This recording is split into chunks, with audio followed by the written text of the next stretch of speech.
السلام عليكم ورحمة الله تعالى وبركاته. اليوم إن شاء الله غنشوفو كيفاش نقدروا نديروا عملية ديال الشراء في الأبليكاسيون ديال تاجر برو. دونك أول حاجة كتدخل لهاد البلاصة ديال المشتريات هنا، كدير مشتريات جديدة.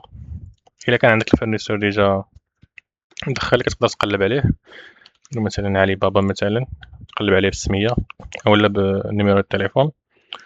هنا كنديروا بعض الملاحظات، هذه اختيارية نقدر ديرها نقدر مديرهاش.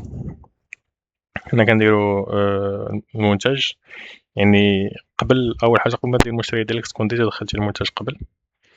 دونك هنا مثلا نختاروا كادر، نختاروا الكمية نقولوا مثلا 100 حبة. ثمن الشراء، إلا كان هنا هذا كيتعمر اوتوماتيكمون، ولكن إلا كنتي تعمل باش غتشري هاد المرة مبدل كتقدر تبدلو عادي. دونك تبدلوه مثلا نديرو 23 بلاصة 20 صافي. المجموع كيتعطاك هنايا. نزيدو منتج آخر، نديرو مثلا مانيت، الكمية مثلا 50.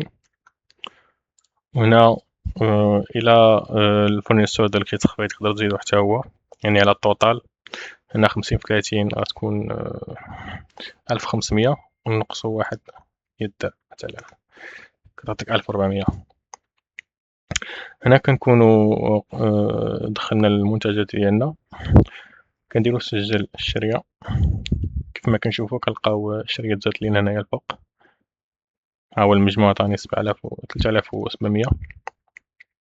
الا بغيت نخليها كنكليكي على هادي، وهنا كنشوف جميع المعلومات، يعني رقم الريفيرونس، الفورنيسور المورد، نمرة التليفون، التاريخ اللي دارت فيه الشرية.